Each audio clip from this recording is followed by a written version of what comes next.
بسم اللہ الرحمن الرحیم۔ جہاد کے ضمن میں ایک اہم بحث یہ ہے کہ وہ جو پرزنرز آف وار ہیں، یعنی آپ جنگی قیدی جو ہیں، جب جہاد میں کیپچر کیے جائیں گے تو ان کے ساتھ کیا معاملہ کیا جائے گا؟ کیا ان کو قتل کیا جا سکتا ہے؟ جیسا کہ معلوم ہوتا ہے کہ بعض ایسی روایات ہیں، بعض ایسے انسیڈنٹس ہیں جو نبی صلی اللہ علیہ وسلم کے اپنے زمانے میں ہوئے، اور ان میں ایسے معلوم ہوتا ہے کہ بعض پرزنرز آف وار کو، بعض جنگی قیدیوں کو قتل کیا گیا، اور اسی طرح سے کیا ان کو غلام بھی بنایا جا سکتا ہے؟ اور ایسا بھی معلوم ہوتا ہے کہ بعض ایسی روایات ہیں، بعض ایسے واقعات ہیں جس میں ایسا محسوس ہوتا ہے کہ لوگوں کو غلام کی حیثیت سے، جو جنگی قیدی تھے ان کو غلام کی حیثیت سے تقسیم کیا گیا۔ تو سب سے پہلے تو یہ دیکھیے کہ قرآن مجید کی روشنی میں جب ہم یہ دیکھتے ہیں تو ایک بات جو سامنے آتی ہے وہ یہ ہے کہ قرآن مجید یہ اسپیسیفکلی کہتا ہے کہ جنگی قیدی ہیں، ان کو اگر ان کو رہا کرنے کا موقع آتا ہے تو یا ان کو رینسم دے کے، یعنی فدیہ دے کے، ان سے فدیہ لے کے رہا کیا جائے گا، اور یا بالکل بغیر فدیہ کے مفت رہا کیا جائے گا۔ اس کے علاوہ اور کوئی شکل نہیں ہے، نہ ان کو قتل کیا جا سکتا ہے اور نہ ان کو غلام بنایا جا سکتا ہے کسی بھی شکل میں۔ چنانچہ قرآن مجید کے جو الفاظ ہیں وہ یہ ہیں کہ فَإِذَا لَقِيتُمُ الَّذِينَ كَفَرُوا فَضَرْبَ الرِّقَابِ حَتَّى إِذَا أَثْخَنْتُمُوهُمْ فَشُدُّوا الْوَثَاقَ فَإِمَّا مَنًّا بَعْدُ وَإِمَّا فِدَاءً حَتَّى تَضَعَ الْحَرْبُ أَوْزَارَهَا۔ پھر جب ان منکرین حق سے تمہاری مٹ بھیڑ ہو تو پہلا کام ان کی گردنیں مارنا ہے، یہاں تک کہ جب ان کا خون اچھی طرح بہا دو تو انہیں مضبوط باندھ لو۔ اس کے بعد یا تو ان کو احسان کر کے چھوڑنا ہے یا فدیہ لے کر رہا کرنا ہے، اس وقت تک کہ جب تک کہ جنگ اپنے ہتھیار نہ ڈال دے۔ یہ ظاہر ہے کہ یہ اس جنگ کا ذکر ہے جو نبی صلی اللہ علیہ وسلم کی خاطر مخصوص ہے، جو رسول اپنی زندگی میں کرتے ہیں، اور اسی وجہ سے اس میں یہ الفاظ آئے ہیں کہ ان کفار، لفظ کفار آیا، یعنی منکرین حق کا لفظ آیا ہے، جنہوں نے حق کو جانتے بوجھتے ہوئے جھٹلایا۔ مگر جو آگے بات بیان ہوئی ہے وہ ظاہر ہے کہ عمومی قانون کے طور پہ بیان ہوئی ہے، اور وہ یہ ہے کہ ان کو یا فدیہ لے کے چھوڑ دیا جائے،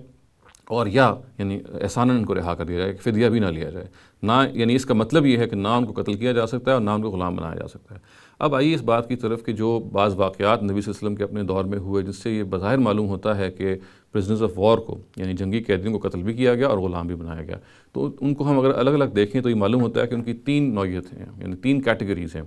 ایک نوعیت تو ان لوگوں کی ہے جو جیسے جنگ احد اور جنگ بدر کے بعض قیدی تھے، جیسے عقبہ ابن معیط ہیں یا نضر ابن حارث ہیں، جن کو واقعی قتل کر دیا گیا، مگر ان کو اس لیے نہیں قتل کیا گیا تھا کہ وہ جنگی قیدی ہیں، بلکہ وہ اصل میں قانون اتمام حجت کی زد میں آ چکے ہوئے تھے۔ یہ وہ لوگ تھے جنہوں نے حق کو جانتے بوجھتے ہوئے جھٹلا دیا تھا، اور ہمیں یہ معلوم ہے کہ اللہ تعالیٰ کی سنت اللہ رہی ہے جو قرآن میں جگہ جگہ بیان ہوئی ہے کہ وہ لوگ جو حق کو جانتے بوجھتے ہوئے انٹینشنلی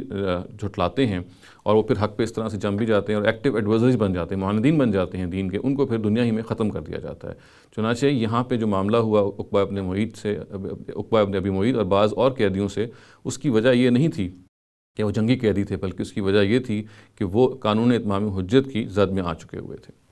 دوسری جو عام طور سے انسیڈنٹ بیان کیا جاتا ہے، جو واقعہ بیان کیا جاتا ہے، وہ بنو قریظہ کا ہے، اور آپ کو یہ معلوم ہے کہ سعد ابن معاذ نے جب ان کو میڈیشن کے لیے کہا گیا، بنو قریظہ نے آپ کو پتہ ہے ٹریچری کی تھی، انہوں نے معاہدہ توڑا تھا، تو نبی صلی اللہ علیہ وسلم نے ان کو حملہ کیا اور ان کی جو سٹی ہے، ان کی جو شہر ہے، اس کا محاصرہ کیا، تو پھر میڈیشن کے لیے سعد ابن معاذ کو اپوائنٹ کیا گیا، اور سعد ابن معاذ نے پھر تورات کے مطابق یہ فیصلہ دیا کہ ان کے مرد ہیں وہ قتل کر دیے جائیں گے، اور ان کی جو عورتیں اور ان کے بچے ہیں وہ غلام بنا لیے جائیں گے۔ تو اس انسیڈنٹ کو بھی ہم اس آیت کی خلاف ورزی نہیں قرار دے سکتے، اس لیے کہ یہ بھی اصل میں خاص معاملہ تھا جس میں سعد ابن معاذ کو میڈیٹر کے طور پہ اپوائنٹ کیا گیا تھا، اور انہوں نے پھر ایک معاملہ تورات کے مطابق بالکل نافذ کیا تھا اس یہودی قبیلے پہ۔